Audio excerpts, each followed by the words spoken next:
건퍼. 안녕하세요, 건마입니다. 누구나 이것만 있으면 뜯은 본다. 과연 이건 무엇일까요? 지금 바로 시작합니다. 사람들이 살아가는데 정말 꼭 필요해서 한 개는 반드시 있어야 되는데 명품처럼 가지고 있으면 다른 사람들이 막 부러워하고 한정판이라서 수량도 많지 않은데 비슷한 대체제도 없는 것을 가지고 있다면 여러분은 얼마에 파시겠습니까? 정말 많은 사람들이 가지고 싶어 하기 때문에 엄청나게 비싸겠죠.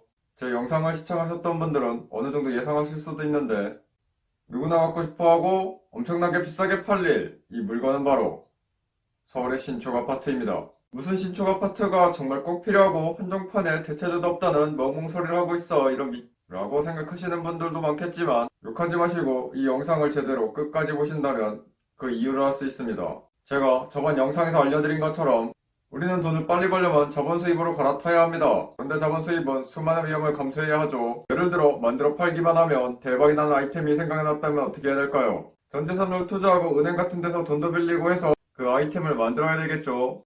그렇게 자본을 투입해서 개발에 성공해가지고 판매가 많이 되면 대박이 나는 거겠죠. 하지만 현실은 쉬운 것이 아니죠. 엄청난 자본을 투입했지만 개발에 실패를 하거나 어렵게 만들긴 했는데 생산 단가가 안 맞을 수도 있죠. 20만원 정도에 판매를 해야 될 것 같은데 만드는데 1000만원이 들어. 이러면 만들어서 팔 때마다 980만원씩 손해보죠. 또 출시했는데 시장 반응이 생각보다 별로일 수도 있죠. 혹시 삼성 갤럭시 폴드 홍보가 부족해서 혹은 판매할 데가 없어서 제품이 묻히는 경우도 많습니다. 물건을 팔아주는 유통업체가 괜히 갑질하는 게 아니라 겨우 어렵게 조금씩 잘 팔릴 때쯤 어디서 미친 경쟁업체가 나타나서 내 제품을 컵해가지고 오히려 더 싸게 파는 경우도 있죠. 이쯤 되면 욕이 나오기 시작 기타 다양한 위험성을 갖게 됩니다. 자본만 투자하는 투자도 마찬가지죠. 예를 들면 영화 제작 같은 자본 투자도 이 영화가 대박이 나면 많은 돈을 벌지만 흥행을 하는 영화보다 흥행을 못하는 영화가 훨씬 많죠. 제작비가 150억이 들었으면 손익분기점이 관객수 400만인데 관객수가 17만 명만 들면 단순 계산으로 17만 명이 계산하기 편하게 만 원을 내고 갔다고 가정을 하고 그 모든 수입을 투자자가 가진다고 해도 17억입니다. 마이너스 133억이죠. 133억이 그냥 하늘로 날아간 것입니다. 이렇게 순식간에 모든 것이 날아갈 수 있는 위험성이 존재하는 게 자본 수익입니다. 그러니까 불로소득이라고 욕하면 무식한 본론으로 들어와서 그래서 우리는 자본 수익으로 갈아타야 되지만 최대한 안정적이면서 수익성이 높은 투자처를 찾아야 합니다. 영상 초반에 얘기한 대로 서울 아파트가 필수제이자 사치제이면서 한정판에 대체제도 없는 물건이라면 정말 안정적이면서 수익률 좋은 투자처가 되겠죠. 실제로 이걸 아는 사람들은 지금도 이 방법으로 자산을 증식하고 있습니다. 과연 서울 신축 아파트가 필수제이냐?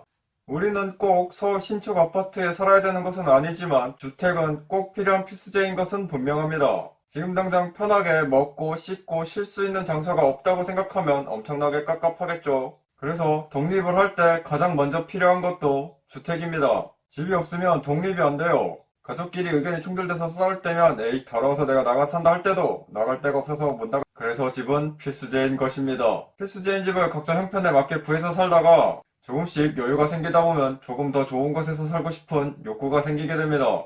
살다 보니 짐이 더 늘어나서 집이 조금 더 넓었으면 좋겠고 교통도 조금 더 편했으면 좋겠고 기왕이면 욕조도 있고 빨래도 넣을 수 있는 다른 공간도 있고 이런 식으로 지금보다 더 좋은 집에 살고 싶은 욕구가 생기게 되는 것이죠. 좋은 집에서 사는 사람들을 보면 막 부러워지기 시작합니다. 더 넓고 좋은 집에서 살고 싶은 욕구는 인간의 당연한 욕구입니다.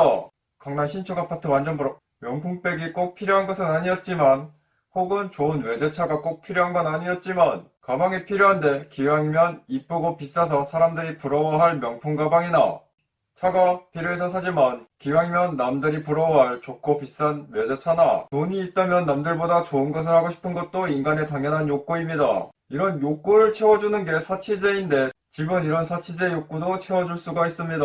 집이 한정판인가에 대해서도 알아보죠. 인위적으로 물량을 제한하는 한정판이나 수량 자체가 많지 않은 물건은 그 자체로 희소성이 더해져서 더욱 갖고 싶은 욕구를 자극하게 됩니다. 서울의 아파트는 땅의 크기가 정해져 있기 때문에 모든 사람들이 가지고 싶을 만큼 지을 수가 없죠. 교통도 편하고 학교 다니기도 편하고 직장도 가깝고 사람들이 살고 싶어 할 만한 장소에 지을 수 있는 아파트는 한정이 되어 있기 때문에 더 가지고 싶은 욕구를 자극하게 됩니다. 그럼 이렇게 생각할 수가 있죠. 아파트는 많은데 무슨 한정판에 대체제가 없다고 얘기를 하느냐? 그러나 아파트의 구조와 인테리어가 똑같다고 해서 같은 아파트일까요? 많은 사람들이 살고 싶어하는 특정 지역의 그 아파트와 지역이 다르다면 그건 전혀 다른 아파트가 되어버립니다. 사람들이 살고 싶어하는 아파트는 특정 지역에 있는 그 아파트이지 모양만 같은 아파트가 아니기 때문입니다. 모양만 같다고 짝퉁이 명품 되는 건 아니죠. 거기다가 보통 물건은 사용하면 사용할수록 물건의 가치가 내려가는데 아파트는 특이하게 땅을 가지고 있어서 땅값이 오르는 만큼 가격이 오르기 때문에 감가상각이 되지 않고 오히려 가격이 오를 수도 있습니다. 또 자본주의 사회에서 시간이 지날수록 화폐의 가치가 점점 떨어지기 시작하는데 그에 비해 아파트는 실물 자산이기 때문에 상대적으로 가치가 올라가게 됩니다.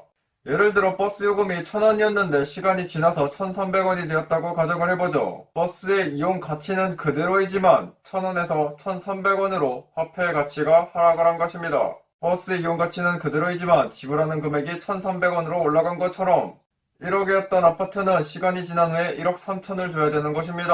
아파트의 가치는 그대로 있는 것이죠. 아파트는 이렇게 필수제이면서도 사치제이면서도 한정판이면서도 대체제가 없는 특징을 가지고 있습니다. 감가생각도 되지 않는 실물자산입니다. 듣고 보니 정말 좋죠. 이렇게 좋은데 도대체 왜 안 살까? 아파트를 못 사는 사람은 도대체 왜 못 사나? 이 부분은 영상을 따로 제작해서 올리도록 하겠습니다. 이번 영상의 결론, 누구나 꼭 필요하거나 많은 사람이 갖고 싶어 하거나 한정판이거나 대체제가 없으면 비싸게 팔 수 있다.